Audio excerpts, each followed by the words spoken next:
여러분, 지난 1편에서 피지컬 AI가 뭔지 감을 잡으셨죠? 오늘은 한 단계 더 깊이 들어갑니다. 제가 요즘 주변 사람들한테 물어봐요. 피지컬 AI랑 소프트웨어 AI 차이가 뭐예요? 라고요. 그러면 열의 9은 이렇게 대답합니다. 피지컬 AI는 로봇이고 소프트웨어 AI는 챗GPT 같은 거 아닌가요? 절반은 맞고 절반은 틀린 대답입니다. 이 두 개를 단순히 로봇이냐 아니냐로 구분하면 엄청난 오해가 생깁니다. 투자를 잘못하게 되고 미래를 잘못 읽게 되고 심하면 커리어까지 잘못된 방향으로 흘러갈 수 있어요. 오늘 이 영상에서는 피지컬 AI와 소프트웨어 AI의 결정적 차이점을 완벽하게 정리해드립니다. 그리고 이 두 기술이 앞으로 어떻게 융합되는지, 그 융합이 왜 역사상 가장 큰 기술 혁명을 만들어낼 것인지까지 알려드릴게요. 오늘도 끝까지 함께 해주세요. 목차 예고. 오늘 4가지를 가져가시면 됩니다. 첫 번째, 소프트웨어 AI와 피지컬 AI를 정확하게 구분하는 법.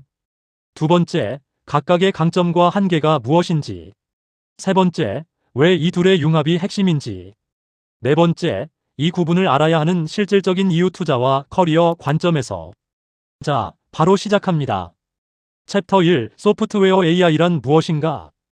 먼저 소프트웨어 AI를 정확히 이해해야 합니다. 우리가 가장 친숙한 AI의 형태죠. 챗GPT, 클로드, 제미나이, 미드저니, 코파일럿. 이 이름들 들어보셨죠? 이것들이 전부 소프트웨어 AI입니다. 공통점이 뭔지 보이시나요? 전부 화면 안에서만 존재합니다. 텍스트를 읽고 쓰고, 이미지를 생성하고, 코드를 짜주고, 음악을 만들고, 모든 활동이 디지털 공간 안에서만 일어나요. 소프트웨어 AI의 핵심은 언어와 패턴을 이해하는 능력입니다. 수십억 개의 텍스트 데이터를 학습해서 인간의 언어를 이해하고 맥락을 파악하고 적절한 답을 만들어냅니다. 여러분이 챗GPT에게 이 이메일 좀 고쳐줘라고 하면 바로 고쳐주잖아요. 이게 소프트웨어 AI의 힘이에요. 소프트웨어 AI가 잘하는 것들을 정리해 볼게요. 언어 이해와 생성, 이미지 영상 생성, 코드 작성, 데이터 분석, 번역, 요약, 추론. 이 모든 게 디지털 세계 안에서 이루어지는 작업들입니다. 그런데 소프트웨어 AI에게 냉장고에서 물 좀 꺼내줘, 이 상자 저쪽으로 옮겨줘, 나사 좀 조여줘라고 하면 어떻게 될까요? 아무것도 못합니다. 몸이 없으니까요. 디지털 두뇌만 있고 물리적 몸통이 없어요. 이게 소프트웨어 AI의 결정적인 한계입니다. 현재 전 세계에서 가장 유명한 소프트웨어 AI 기업들을 보면 오픈AI, 엔트로픽, 구글, 딥마인드, 메타 AI 등이 있습니다. 이들의 공통점은 모두 디지털 세계 안에서 AI를 발전시키는 데 집중하고 있다는 거예요. 소프트웨어 AI의 시장 규모도 어마어마합니다. 2024년 기준으로 생성형 AI 시장만 해도 수백조 원 규모이고 매년 30% 이상씩 성장하고 있어요. 그런데도 피지컬 AI가 더 큰 시장이 될 수 있다는 전망이 나오는 이유가 있습니다.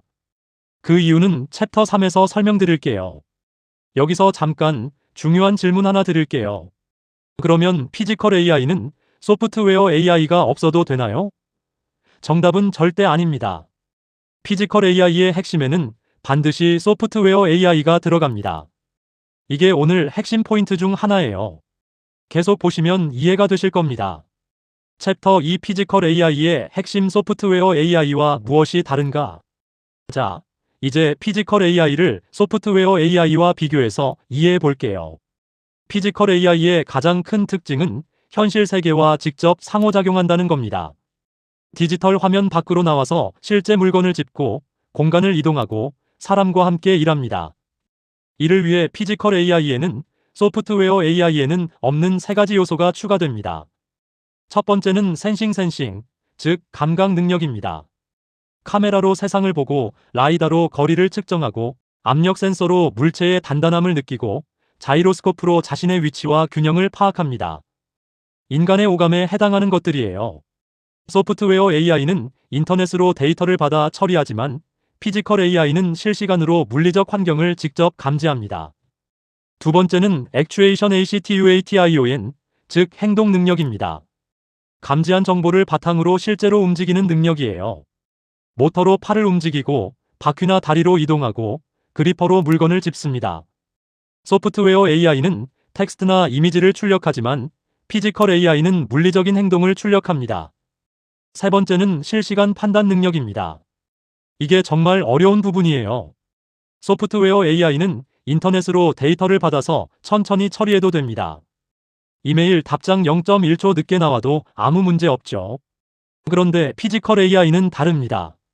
자율주행차가 앞에 갑자기 사람이 뛰어나왔을 때 0.001초 안에 판단해야 합니다. 공장 로봇이 불규칙하게 떨어지는 부품을 잡을 때도 실시간으로 계산해야 해요. 이 실시간 판단 능력이 피지컬 AI를 만들기 어렵게 하는 핵심 이유 중 하나입니다. 이 세 가지를 갖추기 위해 피지컬 AI에는 훨씬 더 많은 하드웨어가 필요하고 훨씬 더 복잡한 소프트웨어가 필요합니다. 개발 난이도가 소프트웨어 AI보다 압도적으로 높아요. 그런데도 전 세계가 이 어려운 길을 가는 이유가 뭘까요? 바로 이겁니다. 인류의 경제 활동 중 디지털 세계에서 이루어지는 것은 전체에 얼마나 될까요? 전문가들은 약 2030%로 봅니다. 나머지 7080%는 여전히 물리적 세계에서 이루어집니다. 공장, 건설, 물류, 의료, 요식업, 농업. 피지컬 AI는 바로 이 7080% 시장을 열 수 있는 열쇠입니다. 이게 피지컬 AI 시장이 소프트웨어 AI 시장보다 훨씬 커질 수 있다는 전망의 근거예요. 챕터 3두 AI의 융합 11이 3이 되는 이유. 이제 가장 중요한 부분입니다. 피지컬 AI와 소프트웨어 AI는 따로 발전하는 게 아닙니다. 지금 이 순간 두 기술이 합쳐지면서 전혀 새로운 차원의 능력이 탄생하고 있어요. 어떻게 융합되고 있는지 구체적인 예를 들어볼게요. 구글 딥마인드가 개발한 RT-1이라는 로봇 AI 모델이 있습니다. 이 모델은 인터넷의 방대한 텍스트와 이미지 데이터로 학습한 대형 언어 모델을 로봇 제어에 직접 적용했습니다.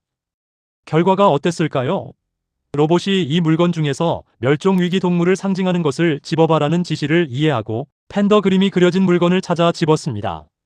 누군가 팬더가 멸종위기 동물이라고 프로그래밍한 게 아닌데도요. 인터넷에서 학습한 지식을 물리적 행동에 적용한 거예요. 엔비디아의 아이작 아이적 플랫폼도 이 융합의 대표적 사례입니다. 피지컬 AI 로봇을 가상세계에서 수천만 번 훈련시키는 플랫폼인데요. 여기서 대형 언어 모델을 결합해서 로봇이 자연어 명령을 이해하고 행동으로 옮길 수 있게 만들었습니다. 박스를 빨간 선 안쪽에 쌓아줘 같은 자연어 지시를 로봇이 바로 이해하고 실행하는 거예요. 테슬라의 옵티머스도 마찬가지입니다. 단순한 로봇이 아니라 테슬라의 방대한 자율주행, 데이터와 GPT 계열의 언어 모델이 결합된 종합 AI 시스템입니다. 공장에서 일하면서 매일 새로운 데이터를 학습하고 동료 옵티머스 로봇들과 학습 결과를 공유합니다. 한 로봇이 새로운 작업을 배우면 네트워크로 연결된 모든 로봇이 동시에 그 능력을 갖게 되는 거예요. 이 융합이 가져오는 가장 큰 변화는 무엇일까요? 로봇에게 새로운 작업을 프로그래밍할 필요 없이 그냥 말로 시킬 수 있게 된다는 겁니다. 코딩 없이, 설정 없이 그냥 저 선반에 있는 파란 박스를 오른쪽 컨베이어에 올려줘라고 말하면 됩니다. 이게 진짜 혁명이에요.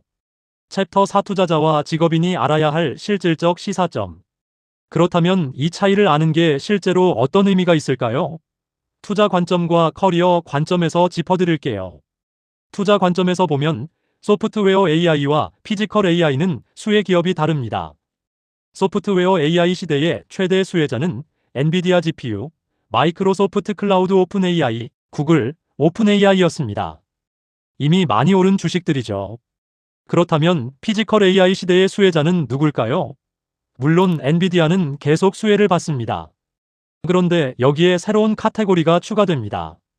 로봇 제조 기업, 센서 기업, 구동장치 액추에이터 기업, 로봇 전용 소프트웨어 기업들이에요. 이 기업들은 소프트웨어 AI 붐에서는 별로 주목받지 못했지만 피지컬 AI 시대에는 핵심 플레이어가 됩니다. 또 하나 중요한 포인트가 있습니다.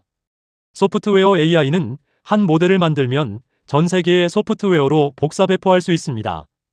한 개 비용이 거의 0에 가깝죠. 그런데 피지컬 AI 로봇은 다릅니다. 하나하나 물리적으로 제조해야 합니다. 이는 로봇 제조 기업들에게 소프트웨어 AI 기업과는 다른 종류의 경쟁 구도를 만들어냅니다. 규모의 경제와 제조 역량이 중요한 경쟁 요소가 되는 거예요. 현대차, 삼성 같은 대형 제조기업들이 이 분야에서 강점을 가질 수 있는 이유입니다. 커리어 관점에서는 어떨까요?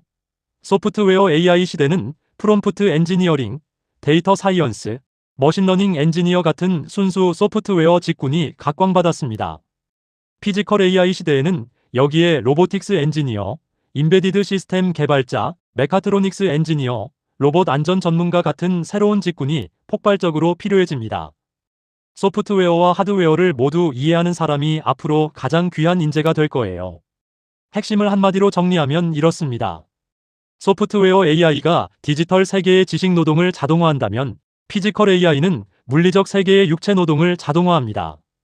그리고 이 두 가지가 융합될 때 인간의 거의 모든 노동을 AI가 보조하거나 대체할 수 있는 시대가 옵니다. 이게 우리가 지금 이 기술을 진지하게 공부해야 하는 이유입니다. 핵심 요약. 오늘 배운 내용 정리합니다. 소프트웨어 AI는 디지털 세계 안에서 언어, 이미지, 코드를 다루는 AI입니다.